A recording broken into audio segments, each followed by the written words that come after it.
Welcome to the Evolution Partners podcast, where I talk with the world's leading thinkers, planners, and doers who are helping to build great companies in their own way. We learn how the work they're doing is creating an impact and get to know a little bit more about them and what makes them tick. This episode is brought to you by Evolution Partners, where we help leaders to confidently build enduring great companies using our proven, structured, strategic planning process that ensures you build and execute the right plan. Check us out at evolutionpartners.com.au. Also, you can check out our books, Made to Thrive, outlining how to be a great CEO, as well as Onboarded, which is about making your new hires more effective faster. Dr Adam Fraser is a heavy metal loving, car racing, daughter raising, gym junkie and geek researcher. I love it already. Up until now, the greatest moment in his life was being front row at an Iron Maiden concert. He is a peak performance researcher who helps people strive to achieve better performance in everything they do. He's worked with elite athletes and sporting teams, Special Forces soldiers, and business leaders. What's unique about his research is that it focuses on how people go beyond their potential without the collateral damage that normally comes with elite performance. He's the author of 2 books, The Third Space, Using Life's Little Transitions to Find Balance and Happiness, and Strive, Embracing the Gift of Struggle. Adam, thanks for joining me today. Thank you. I'm really looking forward to our chat. Me too. If not just for the first sentence of your bio, heavy metal loving car race. As soon as I saw that, I'm like, how can I not get this bloke on the podcast? Metalhead, and once a month I take my car to the racetrack and just cane the hell out of it. So they're 2 things that really help me with my stress levels. Well, look, I think that there is enough wisdom in that for me that my cup is full already. Yeah, I love it. Yeah. I also live with 3 women. So my whole life is about hair products, facial products, fashion, pulling hair out of drains. So when I go to the track, it's just me and a bunch of guys. We talk about suspension and tires and tire pressure, and it's bliss. It is awesome. There's no Taylor Swift talk anywhere. So yeah, that's me. The only other person I know of, and this may speak a bit more about me than you, that's an Iron Maiden fan, is Ryan Holiday. You got to have more Iron Maiden fans in your life. Ryan Holiday, who's that? So he's an author on the subject of Stoicism. He wrote many books. Ego is the Enemy is one. The Obstacle is the Way. Very kind of philosophical. I saw him in the US 10, 12 years ago and was so impressed by the subject and the talk and the way that he translates it to the modern world. I loved it. But yeah, he owns a bookstore in Texas as well, and always on social media with his Iron Maiden t-shirt on and sharing the wisdom. Well, if you look at this, I'm listening to that book currently. Yep. So awesome. There's a little bit of a universal, connection, but he must be a good guy if he likes Iron Maiden. He must be. I take your point. So for the listeners, Adam just shared that he's currently listening to Obstacle is a Way, yes, by Ryan Holiday. Great author. So maybe share us a little bit. How did you end up here? Maybe let's just start off. Tell us a little bit, the Cliff's Notes of the career. Because you find yourself from that very brief bio probably in a place of, I don't want to say content, but it feels like you're kind of doing what you're doing and you're doing the research that really interests you. Yeah, well, the Cliff Notes is I studied biomed at university, which is a blend of psychology and physiology. And I didn't become a psychologist. I studied psychology, but the amount of counseling hours you had to do, I was just I'm not interested in being a counselor. I'm obsessed with, performance, how people get better. So I went down the research path of that, did a PhD. After that, did a stint at the Institute of Sport, working with elite athletes, and kind of worked out, it's fun and it sounds impressive, but it wasn't a job I enjoyed heavily. And then I started to do some work because my PhD was around performance and sustainability of performance. Businesses started to ask me to come in and present to them, and I just fell in love with it. So The business, there wasn't a lot of planning in my business. It just kind of exploded, and I rode this tsunami. And, that was 20 odd years ago. Where I spend my time now is doing presentations, like it might be a keynote at a conference or a leadership offsite, or I might do workshops. They're the more one-off things.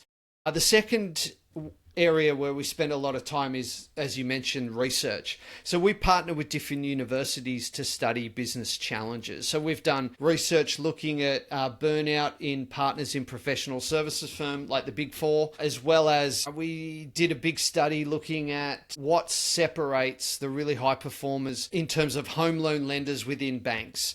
We've also explored what are the characteristics of financial advisors who are evolving and improving their business versus the ones that are being left behind.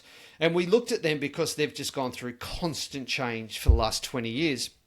But a study we've just wrapped up, and we've just done one of the world's biggest studies looking at secondhand trauma on educators. So what's happening is more and more students are presenting trauma at school, where they'll disclose whether it's abuse or neglect, and the educator has to deal with that. And no one kind of went, oh, does that affect the educator in a negative way? Like, there's very little research on this topic. So we did one of the world's biggest and first research projects on that. So that's the second area. And the third area is longer term programs where we will work with a group to achieve an outcome. It might be like a 2-year project or a 12-month, but it's much more about really embedding behavior change and getting them to look at the way they work differently, whether it's about how do I prevent burnout, or whether it's about how do I help transform our organization to achieve our strategic objectives. So that's kind of me in a nutshell. Love it. Awesome. So fascinated. I want to start by asking you about pride and being proud at work. Now, the context is, so I've written a few books. One of the recurring themes of interest for me is about pride, in that the person has to be proud of their product, they've got to be proud of their company, they've got to be proud of their leader, they've got to be proud of their team. If not, then they'll eventually leave, right? So it's a recurring theme, but I feel nowhere near as deep in a sense as you are. Perhaps you could tell me... What does that mean? Well, I feel as though you've probably researched it a bit deeper than I have. Not necessarily. I mean, your stuff is great, and there is a lot of substance behind it. So, I think we're both, researching that. But yeah. Yeah. So what's the specific question around that? So tell me about how you see pride impacting leaders and teams in the workplace. Yeah. Actually, can I ask you a question? Yes. How do you find people respond to that word? It needs context is my answer. Yeah. So it needs context. I find that probably more in an Australian sense. I've done a little tiny bit of stuff overseas. Yeah. A little bit easier in palatable America. in the US, wouldn't it? 100%. Yeah. Yeah. Right. But in Australia, yeah, it needs the context of, if we don't have that, the kicker is that they will eventually leave, right? And so when you put, without what I call the 4 prides, product, team, company, leader, without being proud of the environment that you're in, eventually you'll leave. There'll be some trigger that starts a descent out the door, effectively. Yeah. And so when you add at the end, they'll eventually leave, that's the thing that people get. They go, oh, okay, yeah. And so it's got to be contextual. So in the work that we do across from Perth to Auckland with teams, we could work with, we've got one of our customers is a university, we've got another one that's a large plumbing company, right? So all spectrums of teams that we work with, it's got to be contextualized to the situation. In my experience, Australian culture, as you said, can be quite, maybe it's tall poppy or something, it can be quite averse to the word pride. To be crass, like if people think you're proud of yourself, they think you're a wanker, Yeah. That's the Australian way. Yeah. That is in my observation, a surface level interaction and cultural phenomenon but it is still necessary. Yeah. And to tell you the truth, to kind of go against your earlier comment, we've looked at pride, but I don't think we've looked at it nearly as deeply as what you have in terms of different types of pride, how important it is relating to people staying. I mean, the Strive book, it was a really interesting finding. And I write a book every probably 5 years because what I find is people that churn out a lot of books, I often read them and go, man, that's pretty thin on the ground. That could have been a brochure rather than a book. And so I'm always careful not to just add to the pile when I have nothing to say.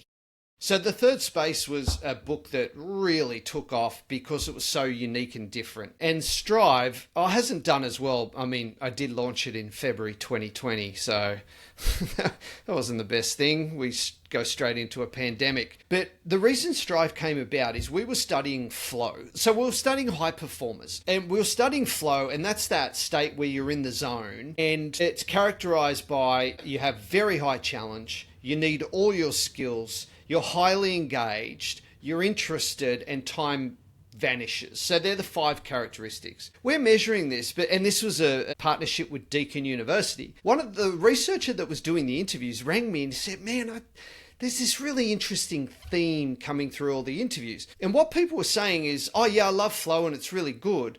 But the situations where I really grow and evolve is high challenge, need all my skills, low interest, like I don't want to do it, I'm not that engaged in it, and time vanishes. And we just went, whoa, that's so counter.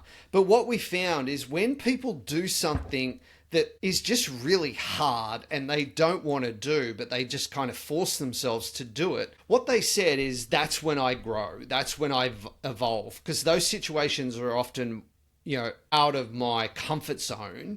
And in particular, it might be like, I've got to have a hard conversation. I do not want to do it. It's very challenging. I have to use all my skills, but I'd rather not do it. And I'm not really interested in doing it, but I force myself into it because it's the right thing to do and I just have to do it. And there was all these situations where people kind of really pushed themselves into a situation that required a lot of discipline and that ability to handle discomfort and struggle.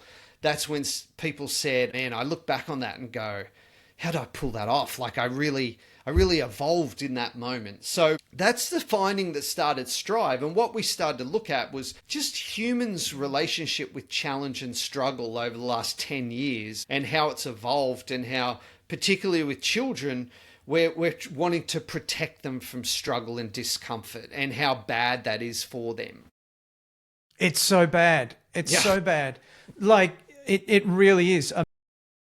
I've got 4 kids, and I just see it. Fortunately, my youngest son's, who's 14, his school are very embracing of the importance of struggle.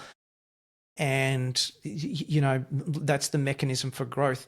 If I translate and listen to what you said there, the way that we apply that without the context is we try to get leaders to provide projects that are very challenging as a retention tool. Okay. So in essence, what we say is a company is just people doing stuff. Okay. So to be more effective, to compound the results and the quality of the organization, we've got to get the best people, but the best people have many opportunities. And so we've got to give them really challenging projects for them that levels them up as well as the company grows, A and then B. It does put them, to your first point, into that flow state. Yeah. And just to actually close the loop on where I was going before, I got a bit distracted. You were talking about pride. And in my keynotes, I'm talking about this concept of struggle and how important it is for you. And most people go, oh man, if struggle's important, then I must be the happiest person in the world because I'm going through heaps of it. And people hate struggle and challenge. And they kind of look at me like I'm an idiot when I say, it's really important for you. But an exercise I do is get them in pairs to come up with the thing they're most proud of in their whole life. And, I preface it, you can't use your kids. Also, it's got to be socially acceptable. But the whole thing is they come up with, ran a marathon, left an abusive relationship, changed careers, studied while they work full time. What they often talk about is the hardest thing they've ever done. And that's when we do something really difficult, that pride builds self-esteem. Like, I don't know who came up with, I tell a kid they're wonderful all the time, that'll build their self-esteem. That does not build self-esteem. And, what does is a kid gets their ass kicked and they get back up. Meaning, I'm trying to do algebra and I've got no idea. Or I'm trying to do a public speaking thing and I suck at it, but I persevere through it. That's what builds the pride. So that's where struggle and challenge is really important. And to close the loop on, your work on pride, like, it does come from those really difficult moments. You were talking earlier about the importance of leaders challenging their teams and their staff. And we do this thing, we must have asked, it'd be over 6,000 people we've collected data on this, is we said, who's your best leader? And most importantly, why? And how did they make you feel? And the top three are, first of all, they were a great leader because they cared about me as a human being. They were interested in not just what I could produce, but me as a person, was I happy and engaged at work? Number two is they challenged me beyond what I thought I could do. So they're so common, they go, oh man, they gave me this challenge and I'm looking at it going, there is no way I can pull this off. But the leader goes, I believe in you and I know this is a stretch, but I'm going to be here every step of the way. I'm going to support you and we're going to get through this thing together. So that challenge piece. And the third one was, they're interested in my career and my development and where I want to go. But essential part was, oh man, that leader, far out, they gave me some hard stuff to do, but they had my backs. So what you're saying is so bang on in terms of our research backs that up really heavily. Awesome. I had a guy on the podcast, Lee Branham. He did 20,000 exit interviews, wrote a book called The 7 Hidden Reasons Employees Leave, about those 20,000 exit interviews. I don't know if I'd rather get my fingernails pulled out, to be honest, but that was his... You just described my hell. But look, that's his profession, and... It's genius, though. The research that came out of it is remarkable. It does confirm what we know broadly, that yes, there are 7 hidden reasons, but it's the manager. Does the manager care for me? Does the manager have an investment in my future such that they spend the time? Yeah. Now, I don't recall the 7. For listeners, you may want to look at Lee's episode or podcast or book. But yeah, it really does come down to the manager is the essence of it. And again, so what we're trying to do is to invert that, understand the importance of pride. So in the book that I wrote about onboarding that I referenced in the intro, interviewed 1,000 CEOs and hiring managers about their hiring process and how does that connect, trying to build some kind of research. How does that connect to retention, importantly, and understanding the pride as that goes through there? So, yeah, it is quite a relevant topic. And we need to, in Australia, moreover, to your point, be conscious of how pride impacts an employee's behaviour contextually to the culture of society in which that you live. Yeah. I think you made some brilliant points there. We did a conference with one of the big 4 professional services firms, and we wanted to shake them up a little bit. And it was a partner conference, and we brought in directors and senior associates. So these people are reporting to the partners, and often, if they've got a big project, the partner might bring on, more senior associates from other areas to get the project done. And we just basically had a fireside chat with these people and went, what drives you nuts? What engages you? And what do you look for in your leaders? And it was almost identical to the research we'd done about who was my best leader. And these senior associates and directors went, number one, could you treat me like a human being? Because often I'm brought into a project and I'm just seen as, like a workhorse. And I'm just delegated things and told I have to take care of these things. So number one, Could you actually care? Number 2 was, can you talk to me about my progress? Give me feedback, both good and bad. And thirdly, can you talk to me about my career and can you help me find where I want to go? And I was sitting next to one of the partners and he goes, oh man, it's not rocket science, is it? And I said, no, it's not. And I said, do you do it? He goes, no. It was just this quite simple formula, but rarely do leaders actually do that. It's nuts. And the correlation between leaders who don't do that type of stuff in a formal or informal performance review or coaching mechanism and retention and performance, it is pretty remarkable when you scratch the surface. I mean, we advocate for quarterly, simple performance reviews, right? And instantly the leaders reel. They go, oh, I don't know about like, I'm too busy. I don't like it. Like, it sucks. Yeah. And I had one leader who had a CEO who I think of as I say that, who'd agreed to it. He'd done his first round. He's like, look, can't we just do this like annually? Why do we need to do it quarterly? I said, it takes half an hour. Now you put yourself in the shoes of that leadership team member that you've just dealt with. It's the most important thing to them. Yeah. Is getting feedback and understanding from you. So yeah, we're in a bit of a rabbit hole, my apologies, but it's such a fascinating subject. Yeah, no, I mean, just to add to that, we were doing a project with a group of leaders and their whole thing was, people won't take feedback and, they're so sensitive and, they just can't take the hard news. And I said, talk to me about your relationship with this person. Like, do you have someone in mind? Oh yeah, I totally got someone. Tell me about that relationship. How often do you point out to that person how they've evolved or when they've done a good job and they just had no relationship whatsoever. But then they go, well, if I'm going to tell them off or give them really hard feedback, they're supposed to just suck it up. I'm like, you haven't earned the right to give the feedback. And what we did is all these leaders had a 360 done. And we said, all right, to all your direct reports who filled that out, go to them. First of all, thank them, because that thing takes 90 minutes to fill out. It's a pain in the butt. So thank them for taking that time. Number 2, clarify anything you're confused about, because some of those tools, like you might get a score for something, but a comment is counter to it. So sometimes you just need things explained. The third thing was to go, all right, out of all this feedback, I've picked 5 things that I want to work on. Can you just put them in order of priority? So rather than, because I've had some leaders go, I walked up to my team member at lunch and said, hey, can you give me some feedback on my leadership? He did what? Like, imagine that person. I'm trying to have lunch and my leader walks up and goes, could you give me some feedback? I mean, that person's wanting to die in that moment because you've just sprung it on them. So if you actually give them a list, it's really safe where you go, communication, I think would be the most important thing to work on and blah.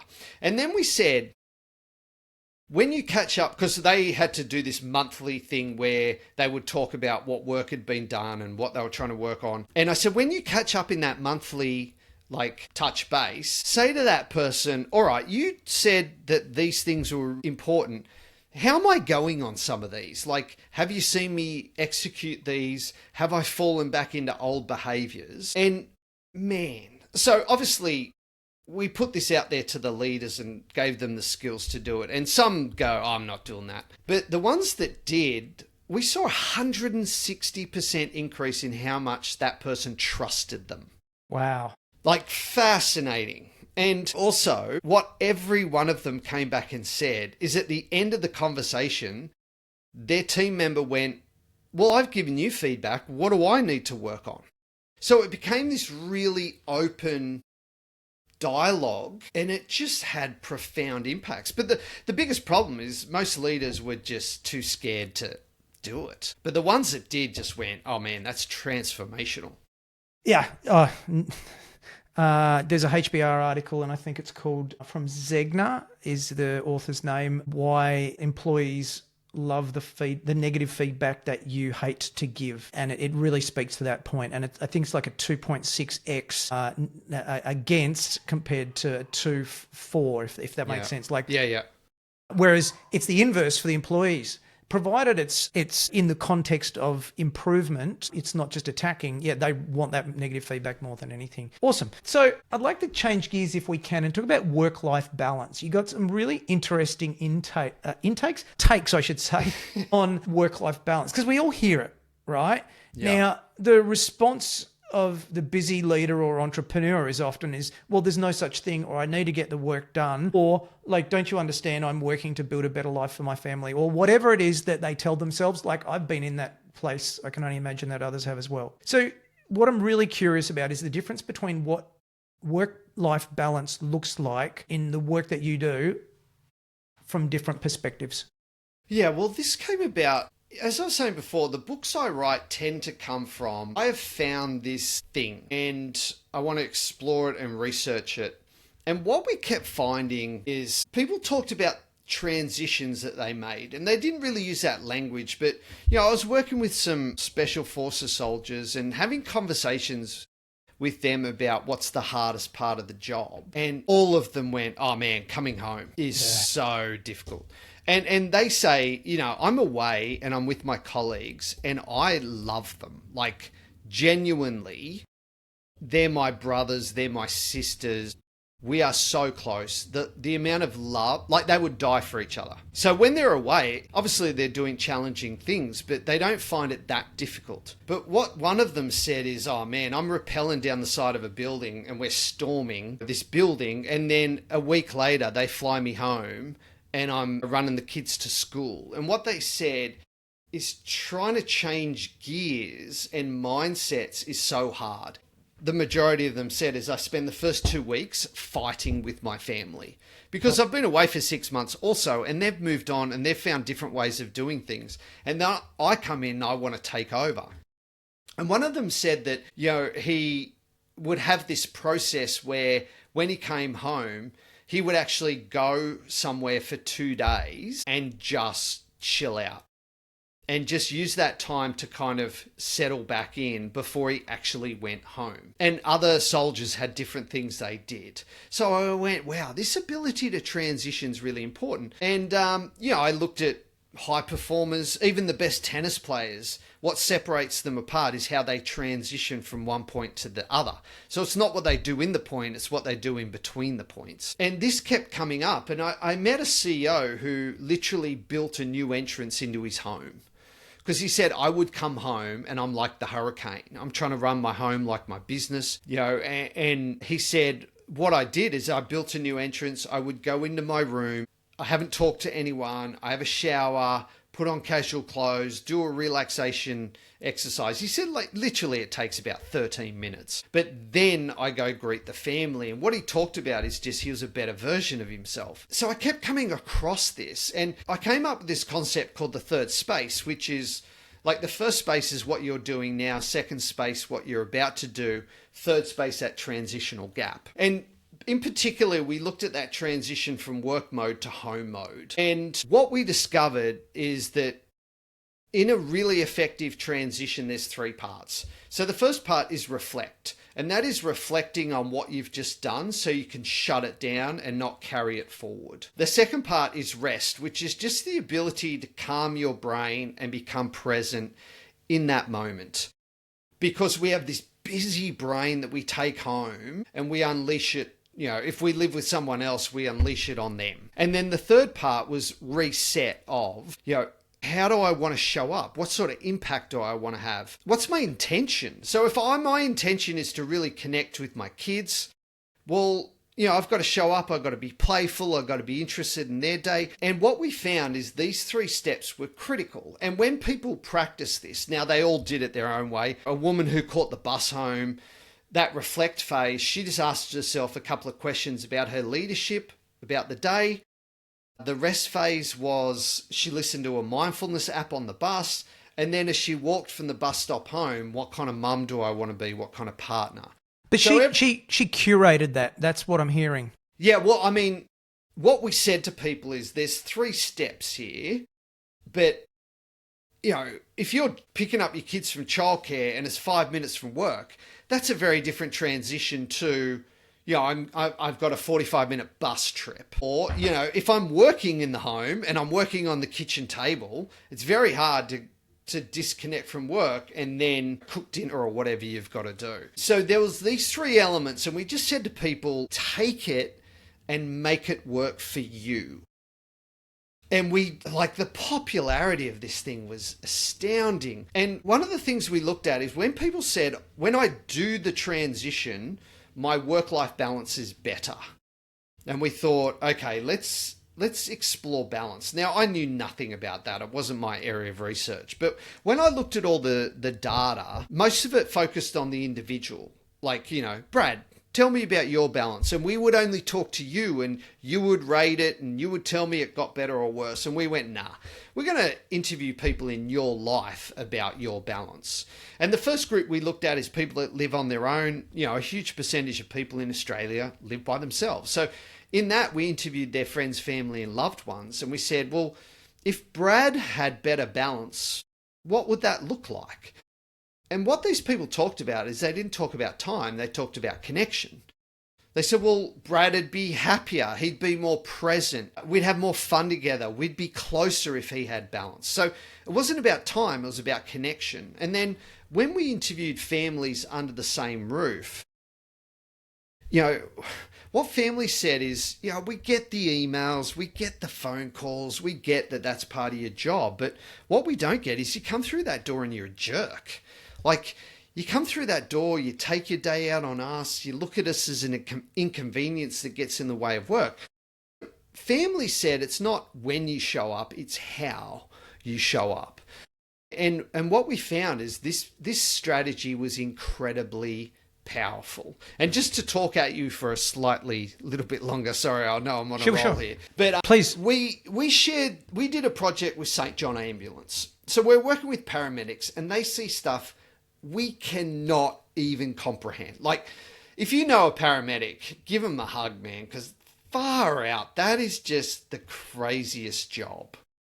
And what we did is we taught all of them, because some are in metro, some are in rural, and we said to them, taught them this strategy, and we said, now what we need from you is to go away and play with it, and then feed back to us, what worked, like what did you do? Because we weren't arrogant enough to go, we have all the answers. We're like, no, here's some key principles, make it work. And what was brilliant is one of the rural areas literally got together and went, how are we going to do this thing? And they started to play around with it. And they came up with this concept called get out of the green. So their uniform's green. And they said, sometimes we get home and you're in a rush and you take a kid to footy training, but you're still in your uniform and you stand there on the sidelines and people come up and go, what happened with that accident on the bridge the other day? And so they're still back at work. And get out of the green was, when you get home, you leave your boots at the door. Like, the boots don't come in. You go to your room and you peel off that uniform. And what that represents is you're shedding that identity. You're literally taking it off. And what they talked about was, that mindset shift of, I'm no longer a paramedic. I am now a parent or a friend or a roommate. And they said that was so incredibly powerful and helped them shift those gears. So yeah, it's been a fascinating concept. Yeah. I love it. I mean, I remember many years ago, I was in a pretty stressful business, like my own business. And I had like a really simple thing that I learned from someone, which is before you walk on the door, touch a particular spot on the wall as you're walking toward the front door of the house. Yeah. Now, there's nowhere near the complication, but it makes me think about that and how it was like, although it was just like a brick, that was like, I've got to reset now. It's my job to reset now. Otherwise, I'm carrying the grief from work in. But what I'm really interested in, so that's the transition to that you've described into home. We're coming home from work. We've got to find that gap. What about at work? Because I know that there's work that you've done which is about how do I change gears or transition at work? You go from one meeting to a next or one task to another. Tell us about that. Yeah, what's really interesting is I actually got a call from Harvard, and it was a marketing student from Harvard, and he rang to say, we came across your concept of the third space, and we set up a third space at Harvard, which is a room where students can go and relax and they're not allowed to study. But he said, what's weird is what little time they spend in there. And he said, we interviewed them and many of them said, I finished a lecture or a tutorial, I go to the third space, I relax and unwind, and then I go off to my next thing. And he said, one of the students said, it's my circuit breaker. It's just a great way to leave behind what I've done, but just refresh myself for what I'm about to do. And after I hung up the phone, I just went, oh my God, how did I miss this? We have millions of third space, well, not millions, that's an exaggeration, thousands of them in our day where we go from one meeting to another or one type of work. You might go from doing admin at your desk, then you got to solve a crisis, or you might go from a meeting with a client that does not go well, you're frustrated, you're disappointed, and then you have to meet with your team and you don't want to bring that mindset and emotion into that next thing. And Duke University, showed that on average, most people are in autopilot around 50% of their day. They just unconsciously move. And too often they take the mood and mindset of what they've done into the next thing. And so what we started to work with leaders, contact center operators, triple O responders even were the most fascinating one, because that's a 5-second transition. And, with the work I do, I try to really understand the people I'm working with. So with the triple O responders, I sat in on the calls. And man, when you hear a human voice in distress, it is a different sound. I know actors try and replicate it. They don't even get close. When... on one of the calls, I'm sorry if this is a bit full on, but one of the calls, a mother rang and said, my child's not breathing and she's hysterical, as you would be. And the woman's trying to calm her and go, I need your address. I need to know where you are. And this woman, it was primal, it was animalistic, the noise. Yeah. And I just went far out. That has freaked me out. And when she hung up the phone, she said, I will never know what happened because it's unethical for me to chase that up. Yeah. And what she said is so often you carry that call into the next call. Now, if you do that in the next call, there's a chance you make a mistake. And if you send an ambulance to the wrong house, that's not a small outcome. That's disastrous. So what we worked with them on is just these tiny little strategies to effectively transition. So yeah, as we're talking about, whether it's I'm a leader going from one meeting to another, a salesperson, I've just got rejected. How do I prepare myself for the next one? Well, I reflect on what I did in a constructive way. I rest in terms of I compose myself and get my mind calm. And then I reset by going, here's the questions I want to ask. Here's how I want them to feel. So what we found is this thing's universal. Yeah.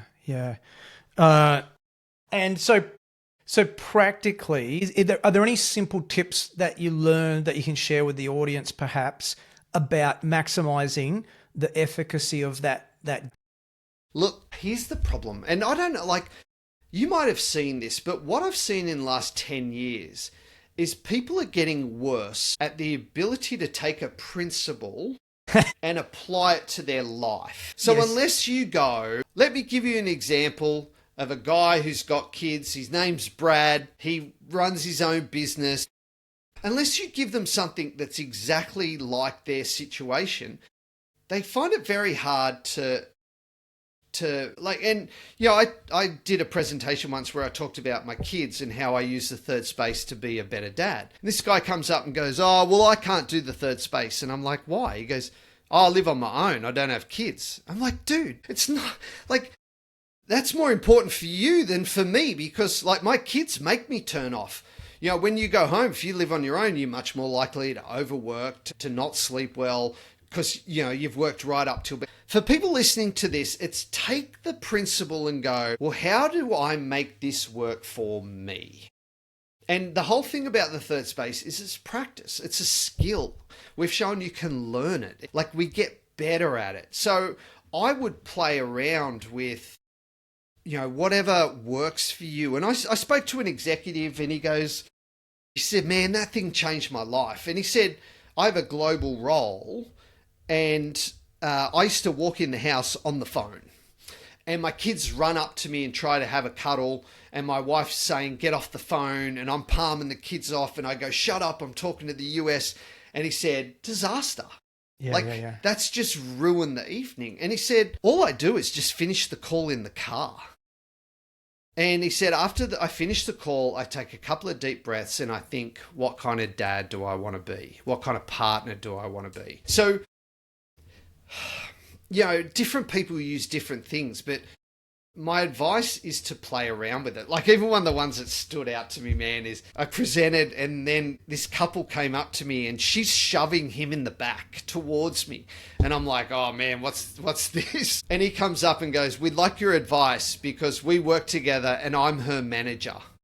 And I just went, dude, far out. Imagine managing my wife. But I kept in contact with them and they said, the first thing we did was we got in the car and we got 5 minutes each to vent about the day. And, she might go, you did this and it made me uncomfortable. So they kind of get it out. And then once they go past a roundabout, we're husband and wife. And he said, now it's at the point where we get in the car and we don't have to do that anymore. Like, we've just learnt how to transition home more effectively. Yeah. So that's kind of, there's no magic thing. It's take these concepts. What I deeply love about that reaction is that it connects so deeply with the approach that we take and we advocate, which is the job to be done around best practice. And what you've illuminated is best practice is not to implement the best practice, but the job to be done is, in actual fact, to figure out, how do I get this best practice to work best in this situation? Yeah. And that's the real. So whilst you may not have intended that, like, I love it because it's so deeply connected with our approach and the work that we do. So It's great. Thank you. Yeah. No, I mean, it's just, it is such an important concept. And one of the things our research showed is we had 800 leaders and we taught them this strategy, and for a month they practiced it every day, and we measured lots of things pre and post. And one thing we saw was happiness in the home increased by 43% because they just showed up a better version of themselves. They're more composed, they're more interested, empathetic. Yeah, it's a lot of percent, right, in a home. Oh, I mean, that's a colossal I mean, like, if you get behavior change of around, if you're upwards of 10%, like, that's a huge shift. But this was, just gigantic change in the dynamics of the home. So I'd like to ask about striving, and in particular, like, we touched on this earlier, but it's a bit of a rock that's been half turned over. I just wanted to touch on briefly. You've mentioned that a lot of people focus on goals so much that they lose the value of striving. When you were talking about it before, it really made me think about all over the world, every night, people sit down and watch a story in whatever story, takes their fancy, a movie, a TV show. Like, so it is the addiction to Aristotle's narrative arc, right? Yeah. That engages our brains. And the point there is not about the story, it's about the journey, because it was always overcoming an obstacle. Yeah.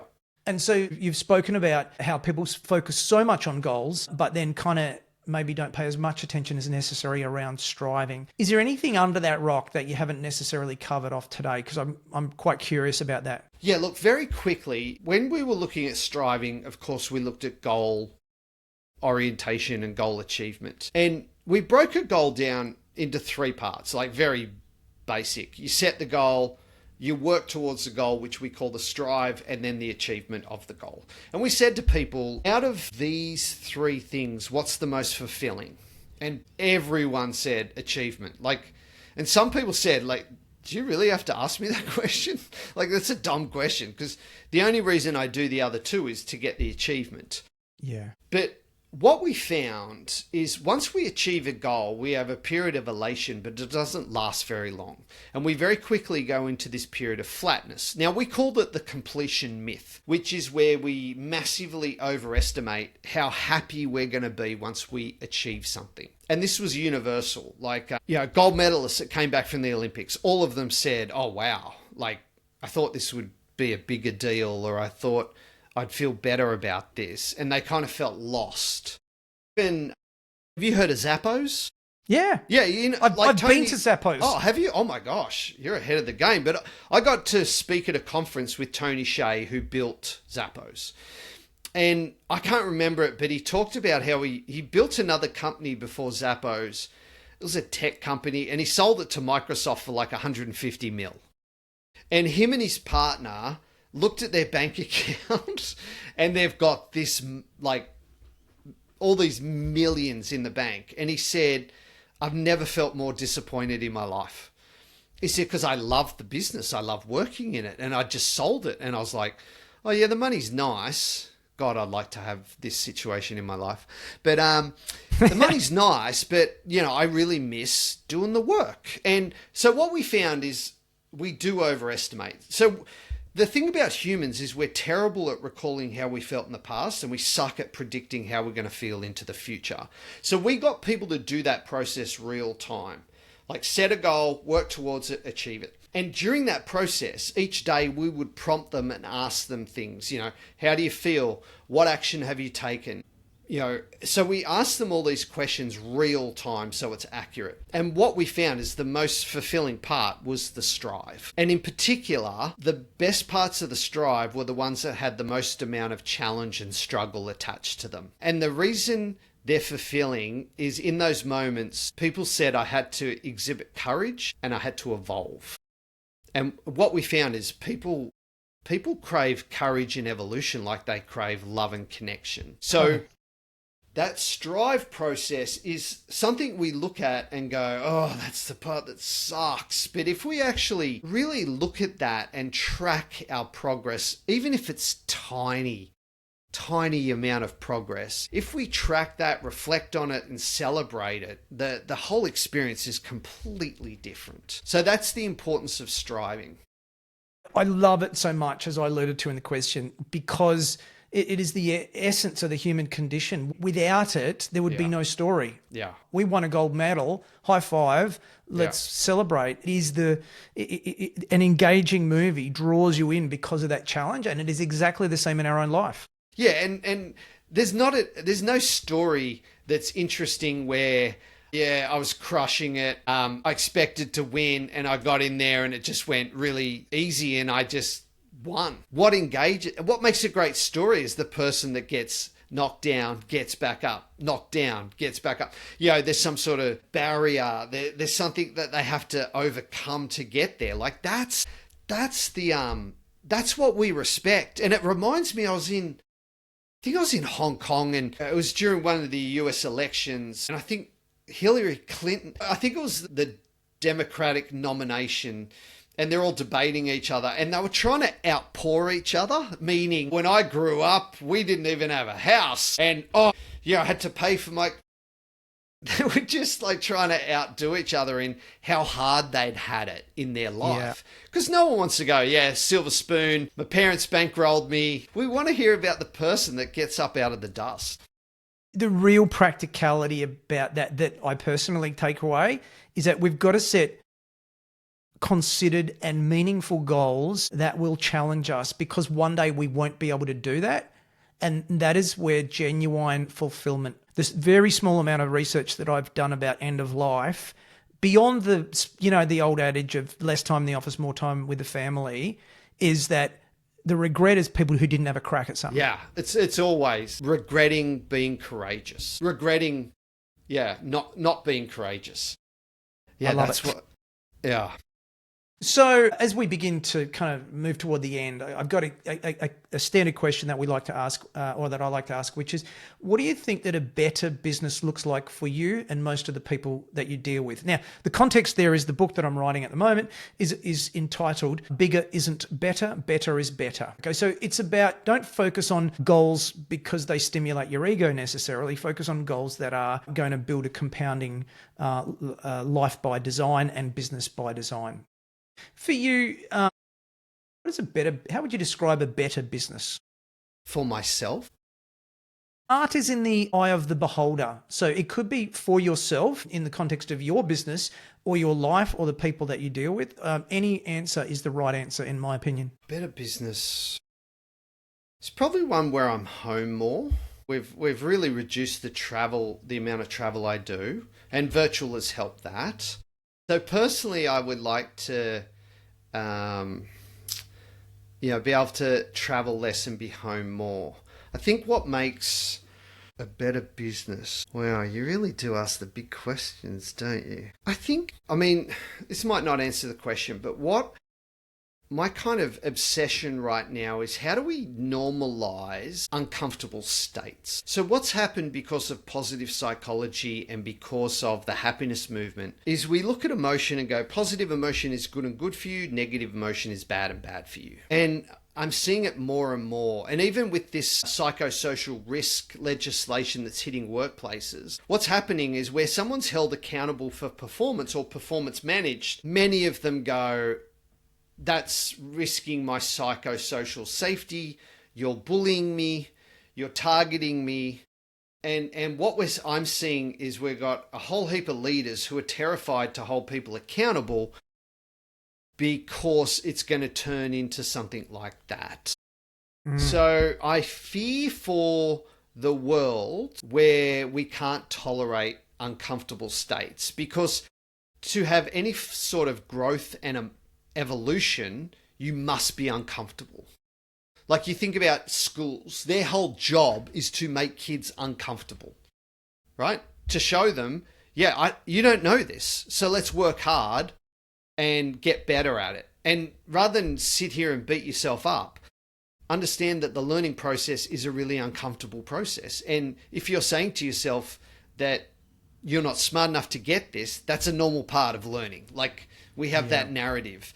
And how do we develop the people around us unless we can challenge them and give them feedback? So I suppose my obsession right now is I'm worried about what sort of society we're going to have where we can't tolerate being uncomfortable, because that means we just attack the people around us. Do you think that naturally, I'll say the world, but society in the context in which it's affected will come back? Because I tend to feel that in many of these things, it's a bit like a pendulum where it goes a little bit too far away, one way, and then it comes back. Do you think that that's salvageable?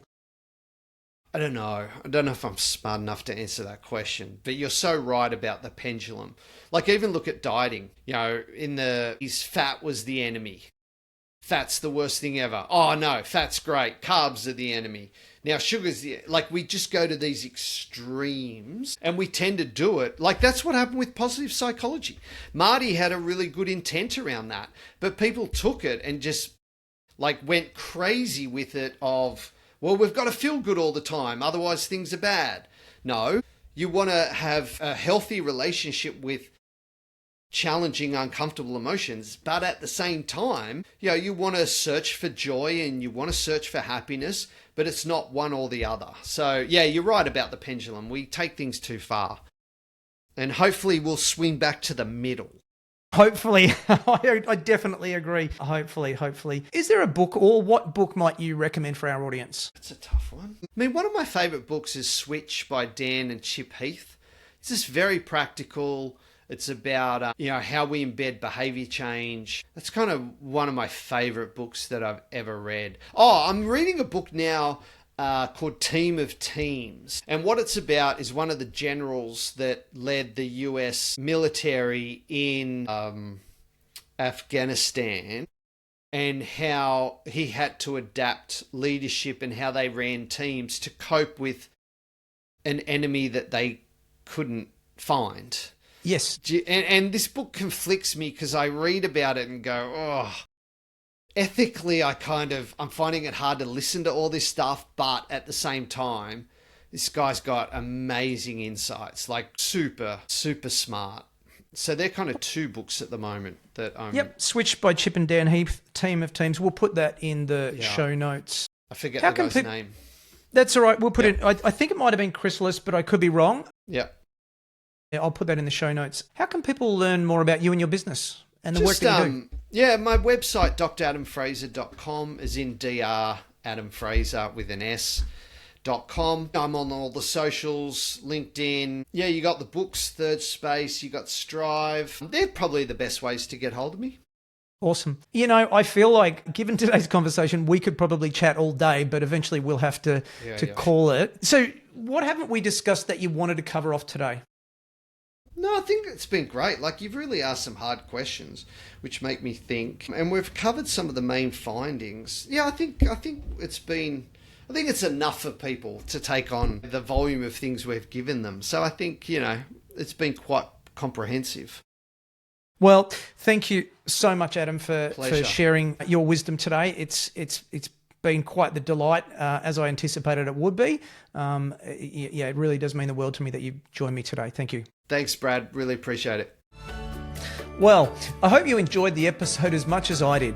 If you'd be kind enough to leave a review for the podcast, that'd be really helpful to other like-minded entrepreneurs, and then we can grow our community. If you want to find out more about our guests, head over to evolutionpartners.com.au/podcast, where you can find show notes and other additional reading. Hope to see you back next week. Until then, keep thriving.